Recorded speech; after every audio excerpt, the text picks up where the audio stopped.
Saya kaget sekali. Bayi ini jelas anaknya orang itu. Bukti sudah ada, akte lahir juga orang tahu semua waktu melahirkan. Tapi belum mirip bapaknya itu. Suatu saat nanti kita akan jadi seperti sini. Saudara, maka itu proses yang kita alami sebagai pelayan Tuhan. Proses yang kita alami sebagai orang-orang yang dipanggil oleh Tuhan. Perhatikan. Sekarang kita memang anak-anak Tuhan. Tapi seperti apa dan seperti siapa tergantung proses hidup ini. Betul? Apa yang kita alami sepanjang hidup kita lewat segala macam yang terjadi itu, makin kita menyerah, makin cepat kita jadi seperti Yesus. Makin kita berontak, banyak membantah, makin lambat kita jadi seperti Yesus. Jadi Tuhan mau sebagai pelayan-pelayan Tuhan, ayo dihitung. Kalau perlu buat jurnal dari minggu ke minggu. Misal saudara tulis Senin yang lalu, misalnya 10, Senin itu saudara ngalami apa? Wah, emosiku meledak Senin itu. Selasa ngalami apa? Aduh, aku tersinggung. Rabu ngalami apa? Nah, terus Senin besok, Senin lusa ini, malam mau tidur kita periksa lagi. Dibanding Senin yang lalu, aku sudah lumayan atau belum Senin ini? Mengerti? Coba periksa.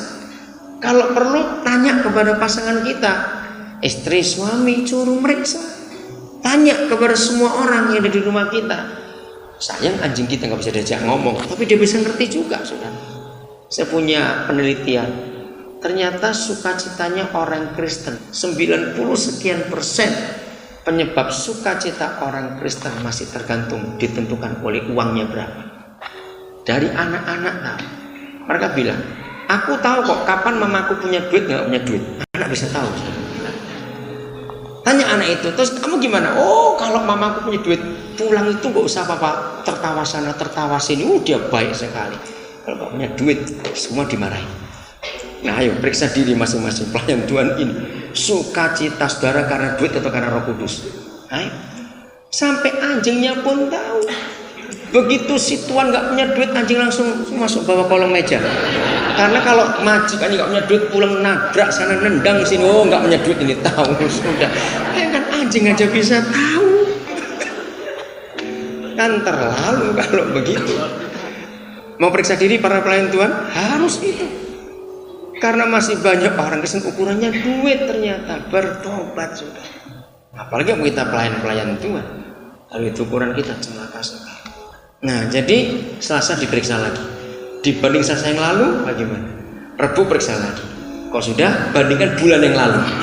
Senin yang lalu, tanggal 10 Desember misalnya, aku ini ngalami apa? Periksa lagi terus begitu. Nah, Kristen kita akan menarik kalau kita rajin memeriksa. Itulah proses. Sekarang memang anak itu nggak diragukan lagi. Karena kita lahir baru, kita bertobat, percaya Yesus. Tapi jadi siapa dan jadi kayak apa, itu waktu yang akan menentukan. Bagaimana kita mengizinkan Papa kita ikut bekerja dalam segala sesuatu yang baik maupun yang baik, yang enak maupun gak enak yang terjadi dalam diri kita. Seberapa jauh kita mengizinkan dia bekerja? Karena seringkali kita membatasi dia. Jangan Tuhan, yang ini jangan, ini bagiannya. Enggak. Jadi ini proses. Kita harus memeriksa diri kita. Sudah seperti siapa dan sampai di mana perjalanan iman kita saat ini. Saudara, perhatikan, seumur saya ini baru 3 kali saya itu menghadiri pernikahan Intan. Itu 60 tahun. Itu 3 pasangan saya pernah lihat. Kalau yang 50 tahun sudah sering. Khususnya di Brasil, berapa banyak itu orang Indonesia yang sudah menikah 50 tahun, 60 tahun. Ada yang 60 tahun, kalau dihitung sekarang sudah 65 tahun ini, opa oma. Mereka masih hidup. Saudara, waktu mereka buat perayaan itu di Villa Yasmin, itu 60 tahun. Luar biasa ini, opa oma masih berenang. Saya pikir hebat juga. Itu si opa masih setir mobil, itu sudah kawin 60 tahun. Tapi kalau kawin 60 tahun berarti umur sudah 80-an.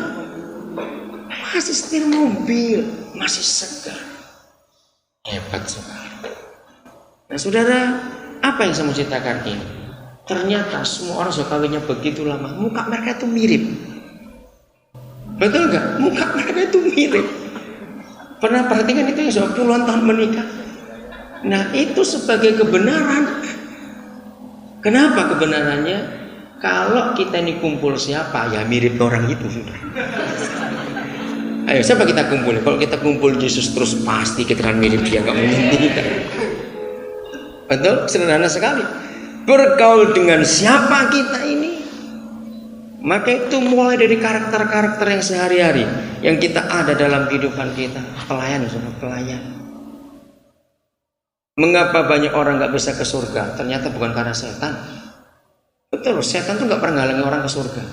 Yang menghalangi orang ke surga ternyata setan-setan Kristen itu tadi. Masa ada setan Kristen? Iya, itu orang Kristen jadi setan. Itu setan Kristen. Orang banyak tersandung bukan karena jemaat, tapi karena para pelayan. Betul nggak? Lihat itu orang-orang banyak kecewa karena kita, karena para pelayan, bukan karena jemaat. Itu sebabnya kita harus hati-hati dalam hidup ini. Cara kita berkata, cara kita berpikir semua harus hati-hati betul. Kita tetap manusia yang punya kelemahan, punya banyak kekurangan dalam hidup ini. Emosi kita seringkali nggak terkontrol, nggak terkendali. Apalagi emosinya karena duit, aduh bahaya sekali itu saudara. Jadi mau tidak mau, lewat segala kejadian kita harus sama seperti Yesus. Amin. Tidak ada pilihan, Tuhan mengendaki kita. Yang berikut, bagaimana supaya kita terus menang, kita nggak sampai kalah. Filipi 4 ini ayatnya untuk menolong kita supaya kita makin kuat, makin menang di dalam Dia. Filipi pasal yang keempat, mulai ayat yang keempat sampai ayat yang ke-9. Filipi 4 ayat 4 sampai 9. Ada berapa resep yang mujar betul. Nah, Filipi 4 ayat 4 sampai 9. Yang pertama suruh apa? Bersukacitalah senantiasa, jadi terus menerus di dalam Yahweh Tuhan kita. Jadi tidak boleh sukacita di dalam duit. Tidak boleh sukacita karena diajak ke Singapura gratis. Enggak boleh bersukacita karena sudah sebulan ini aku enggak pernah masak loh. Kenapa? Oh, tiap hari ada yang ngajak aku makan gratis. Enggak boleh sukacita karena itu. Sukacita kita karena Tuhan, katakan amin. Di dalam Dia kita bersukacita. Sekali lagi kukatakan bersukacita. Jadi apapun yang kita alami, ayo bersukacita. Sebab Tuhan tetap ada bersama dengan kita di sini. Untuk apa kita bingung-bingung? Tuhan tetap ada dan Dia baik, Dia pasti menolong kita. Ayat 5. Hendaklah kebaikan hatimu. Tuhan itu tepat sekali. Saudara, Tuhan gak berkata perbuatan baikmu. Beda loh. Perbuatan baik itu bisa sandiwara. Betul? Orang bisa buat baik tapi karena dia bersandiwara. Tapi kalau hati yang baik itu gak mungkin sandiwara. Dari dalam. Nah, yang Tuhan minta supaya tanda-tandanya kita seperti Yesus itu nyata, yaitu hendaklah kebaikan hatimu diketahui semua orang. Bukan pamer, bukan show off, sok, tidak. Kalau pamer itu perbuatan baik bisa pamer. Kalau hati yang baik itu akan kelihatan dalam tingkah laku, dalam kata-kata, dalam apa akan kelihatan kok. Dan orang bisa merasakan. Saya percaya kita semua nggak perlu sekolah. Kalau ada orang pura-pura tidak itu kita rasa nggak? Coba jawab, rasa nggak? Rasa, nggak perlu sekolah untuk itu, memang nggak ada sekolahnya untuk bisa menilai orang. Tapi kita rasa.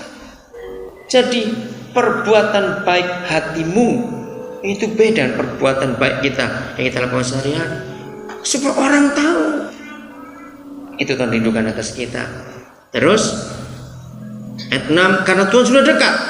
Janganlah hendaknya kamu khawatir tentang apapun juga. Ini perintah. Jadi orang Kristen yang masih gampang khawatir bertobat, apalagi pelayan Tuhan, nggak baik sama sekali kita suka khawatir.